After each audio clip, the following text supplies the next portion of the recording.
tabii ki köle tüccarı 2 araba vermiş. Onlar burayı... Efendim?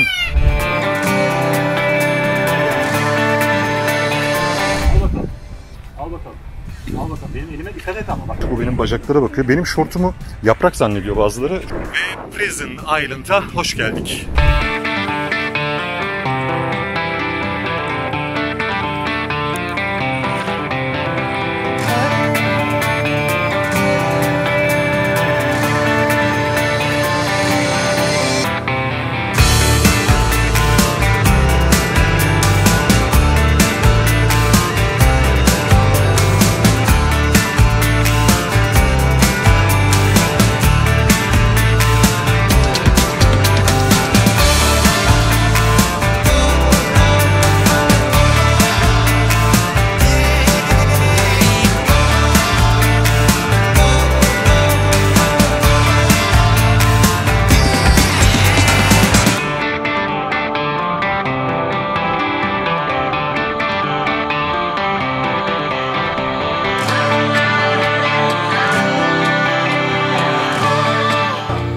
Şimdi Nakupenda'dan çıktık, Issızada'dan çıktık. Hemen arkamda Issızada.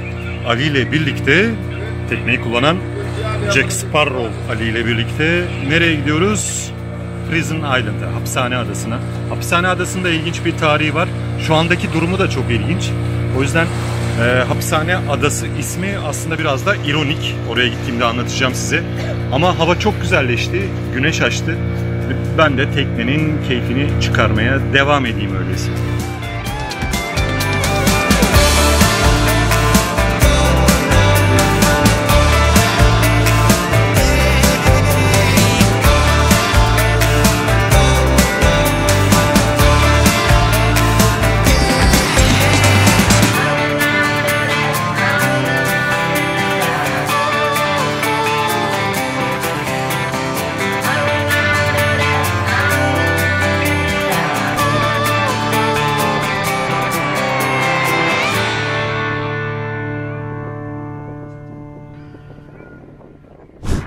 Prison Island'a hoş geldik. Prison Island'a geldik. Hapishane Adası olarak biliniyor.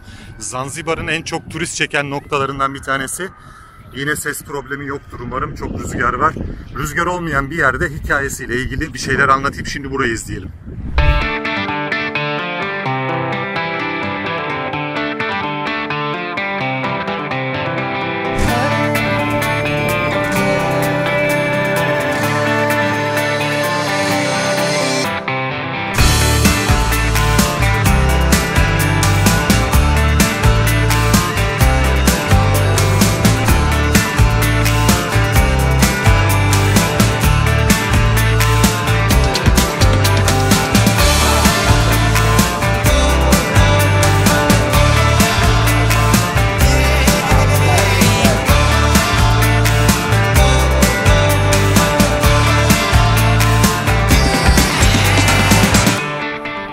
Zanzibar'ın Stone Town açıklarındaki 2 özel adasından biri olan, daha çok ada var ama bu 2 özel adaya çok fazla tur düzenleniyor. Prison Island, turistlerin aslında Prison Island olarak adlandırmasının sebebi, yani hapishane adası olarak adlandırmasının sebebi tabii ki adanın tarihine dayanıyor.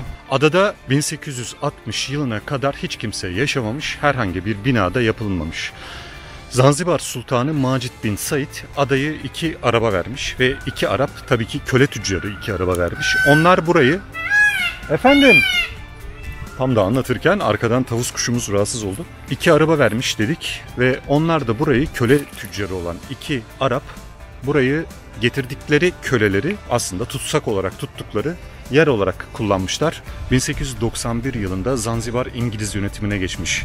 2 yıl sonrasında İngiltere Başbakanı Lloyd Matthews olması lazım, şimdi tam hatırlamıyorum, adayı bu Araplardan satın almış. Adayı satın aldıktan sonra İngilizler de burada suçluları hapsetmek için bir hapishane inşaatına başlamışlar. Ancak bu hapishane inşaatı da tamamlanmasına rağmen hiçbir zaman işleviyle kullanılmamış. Yani hapishane olarak kullanılmamış. Çünkü hemen karşı sahilde yer alan, Afrika sahillerinde önemli bir liman olan Stone Town limanı, yani Zanzibar'ın olduğu liman, çok büyük bir salgın hastalıkla karşılaşmış. Sarı humma tehlikesiyle. Özellikle Stone Town merkezinde sarı humma yayılmaya başladıktan sonra ada hapishane olarak değil, buraya gelen ve gidenleri kontrol etmek, hatta adada daha fazla hastalığı yaymamak için karantina uygulamalar için kullanılan bir hastane olarak kullanılmış bu bina. Bu yüzden de aslında yerli halkın bir bölümü tarafından adaya karantina adası deniyor.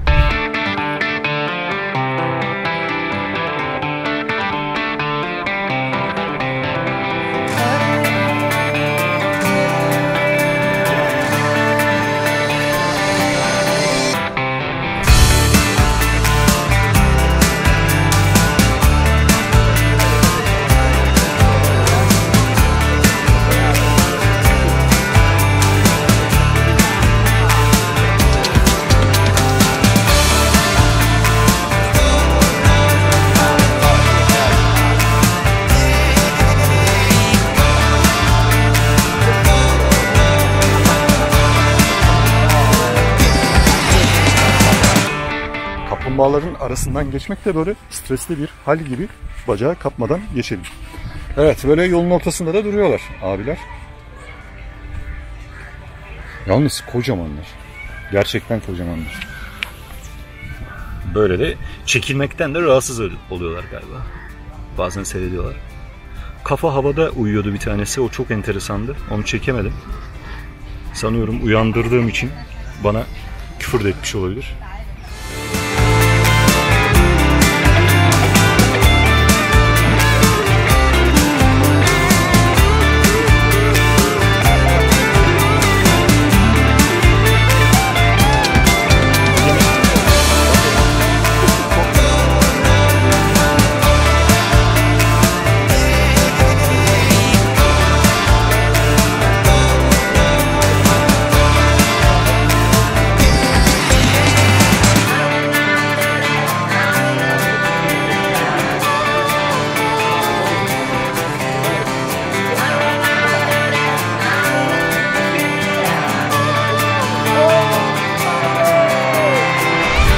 Bu da benim kanka. Sen daha kaç yaşındasın? Küçüktür bu. Sen daha küçüksün sanıyorum. Oh, yaprakları da götürdü. Hadi bakalım. İyi mi her şey? Hadi bakalım. Hadi bakalım. Kaplumbağaların arasında da geziyoruz. Bu kaplumbağalarla ilgili de bir hikaye var. Hikaye demeyelim, bu kaplumbağalar buraya nasıl gelmiş diye merak ediyorsanız, döneminin İngiltere valisi, Seyşeller'deki İngiltere valisi bu kaplumbağaları buraya hediye etmiş. Daha sonra bu kaplumbağalar üremiş ve çok sayıda kaplumbağa artık adanın asıl sahipleri haline gelmişler. Adanın asıl sahipleri haline gelen kaplumbağaların bazıları 190 yaşının üzerinde, kimileri hemen ortalarda gördüklerimiz 100-130 yaşındakileri gördük. O 193 yaşında olan en yaşlı bir kaplumbağa var. Belki vefat etmiş olabilir. Allah rahmet eylesin diyeceğim. Kaplumbağaların yaşlarında böyle üzerlerine yazmışlar. Bu 100 yaşında. Her sene değiştiriyorlar gördüğünüz gibi. 97, 98, 99 öyle devam etmiş hep. 100 yaşına varmış. Bu benim bacaklara bakıyor. Benim şortumu yaprak zannediyor bazıları. Şortuma doğru saldırmak niyetinde olan abiler var. Dostum, ben hepinize yemek verdim. Bana da artistik yapmıyorum. Bu altına bırakmış galiba. Şimdi tabii ne kadar doğru bilmiyorum. Bu kaplumbağaların sırtlarında böyle hörgüç gibi bir şey varsa onlar erkek kaplumbağaymış. Diğer daha düz olanlar dişi kaplumbağaymış. Benim şimdi bütün gördüklerim burada erkek gibi. Burası kıraathane gibi bir yer herhalde kaplumbağalar için. Sürekli hepsi burada. Sanki şunlar daha düz gibi. Onlar dişi olma şansı var. Ama çok hor güçlü, direkt belli olan hor güçlü olanlar erkek kaplumbağalarmış. Muhtemelen burada erkekler meclis halinde takılıyorlar. Sen neler yapıyorsun burada? Bütün arkadaşların orada, burada yemek yok. Ben sana biraz vereyim mi yemek? Gel. Ben sana biraz yemek vereyim. Buralara uzanamıyorsun tabii sen. Değil mi? Belki bu yaprak, Bilmiyorum, güzel bir şey mi senin için? al bakalım. Al bakalım. Al bakalım. Benim elime dikkat et ama bak. Kurt yapma yani. Eli götürüyordun. Aferin sana. Aslan erkek. Evet, ormanın derinliklerinde ağaçta bir erkek tavus kuşu. Burada kaplumbağalardan uzak. Bakın bu kaplumbağa burada kendini kapatmış, takılıyor. Şunlar da bu tarafta. Bunlar çiftleşmek için sürülerden ayrılıyorlar ve buralara geliyorlar. Daha doğrusu bataklık alana daha çok gidiyorlar. Hemen burada da dişi ve erkek tavus kuşları var. Burası bir hayvanat bahçesi değil. Ormanın içindeyiz. Parkın içi. Tabii ki korunuyor ama doğal alanları bunların. Biz şu anda aslında onlar bizi görüyor, ziyaret ediyor gibi. Parayı ödeyen her ne kadar biz olsak da nefis bir köşe yapmışlar. Onlar için de çok güzel. Hem korunaklı hem de turistlerle, adayı ziyaret edenlerle bir arada gezebilecekleri, oynayabilecekleri, dokunabilecekleri bir alan yaratmışlar. Çok da doğal gerçekten. Yapraklarla besleniyorlar burada. Turistler birkaç böyle daldan yaprak veriyor ama az önce benim de yaptığım gibi. Onun dışında kendileri bulduklarıyla yetiniyorlar gibi. Kaplumbağaların olduğu yerden çıkıp nereye gidiyoruz? Prison bölümüne gidiyoruz. Yani hapishane bölümüne.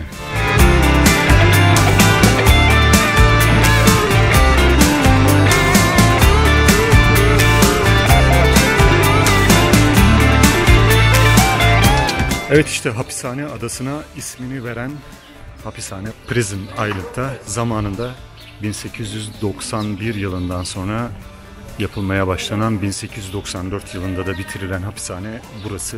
Ama çok fazla hapishane olarak kullanılmamış dediğim gibi. Şu anda gelen misafirler burada bir takım yerlerde alışveriş yapabiliyor, yemek yiyebiliyor. Küçük bir bar yapmışlar. Onun dışında tuvaletler var yine adaya gelen misafirler için. Hapishanenin avlusu da işte burası. Dediğim gibi turistler daha çok Prison Island, hapishane adası olarak anlatıyor burayı, isimlendiriyor. Yerel halkın dilinde ya da tarihi kaynaklarda karantina adası olarak biliniyor. Aynı zamanda buranın yerel balıkçıları da Canggu Adası diyor. Çünkü burada yetişen, etrafta olan, popülasyonu çok fazla olan bir balık türü bu. O yüzden de bu adaya o ismi vermişler. Şimdi hapishanenin içindeyiz. Prison bölümünde hapishanenin içindeyiz ve burası hapishane olarak tam olarak uzun süre kullanılamamış karantina bölgesi, karantina binası olarak kullanılmış. Bir ticaret merkezi olan Stone Town, bir gemi deniz ticaret merkezi olan Stone Town'a gelen gemiler Sarı Humma döneminde 1890'la 1900'lü yılların başlarına kadar olan dönemde karantina için bu adayı kullanmışlar. Gemiler bir süre, ticaret gemileri özellikle burada bekliyorlarmış. Herhangi bir hastalık tespit edilemediğinde adaya yeniden çıkma haklarına sahiplermiş. Yine mallar burada kontrol için yaklaşık olarak bir ay bekletiliyormuş. Özellikle İngiltere hakimiyetindeki dönemde kullanılan kolonyal binalarında olduğu bir ada Prison Island. Ve hemen karşımızda, daha doğrusu şu anda benim arkamda ama sizin karşınızda yine adadaki İngiliz Birliği'nin yönetim binası olarak kullandığı bina yer alıyor.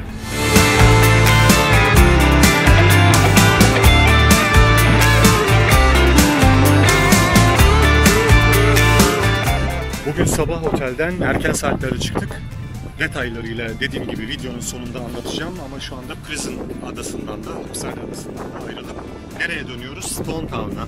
Yani Zanzibar'ın şu andaki başkent sayılan noktasına, en büyük şehrine dönüyoruz. Daha sonrasında da dönerken yolculuktan yine birkaç görüntü gösterip size bugünün detaylarını da ayrı ayrı vereceğim.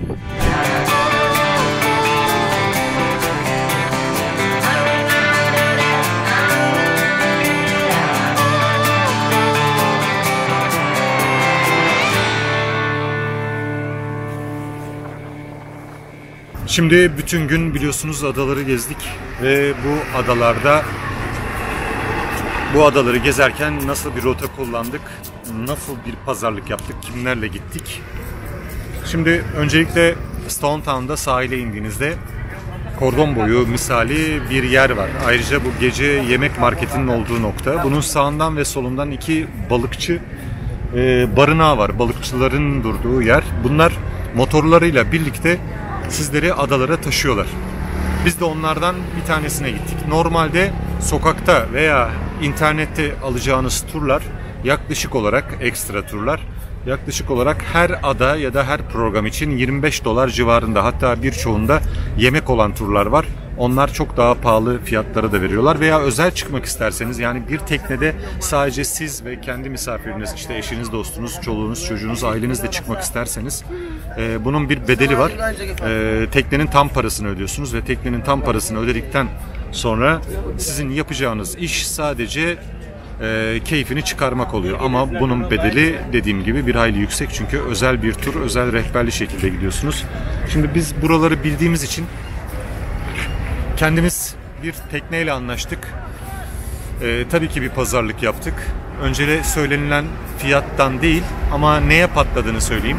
Öncelikle size birçoğu önereceği konu Prison Island ve Sandbank, yani Nakupena adası için ayrı ayrı günlerde veya ayrı ayrı turlarla gitmeniz.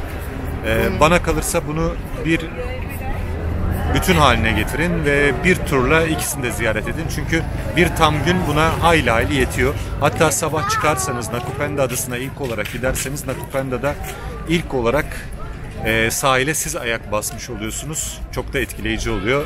Bugünkü görüntülerde izlediğiniz gibi. Nakupenda'dan sonra da devam ediyorsunuz. Prison Island'a giriyorsunuz. Buna adalardaki giriş paralarını siz kendiniz ödeyeceksiniz. Onlar hariç olarak söylüyorum. O da adalarda giriş parası dediğim sadece Prison Island'da bu kaplumbağa bahçesinde bir para ödüyorsunuz. Giriş için bilet alıyorsunuz. Bu da 6.000 şilin yaklaşık olarak. 2,5-3 dolar civarı. Kişi başı tabii. Ayrıca tekneye de biz toplamda 90.000 şilin ödedik. Yani tekne bize ait oldu. 90.000 şilin verdik. 90.000 şilin de 40 dolar civarı. 39-40 dolar civarı. Yani iki adayı 2-3 kişi tekneyle 42 dolara, 43 dolara yemeksiz şekilde bir arada yapabiliyorsunuz. Bunu normal bir yerden alsanız 25 dolardan aşağıya bulma ihtimaliniz yok. Bir ara bunu 60-70 bine kişi başı yapabiliyordunuz.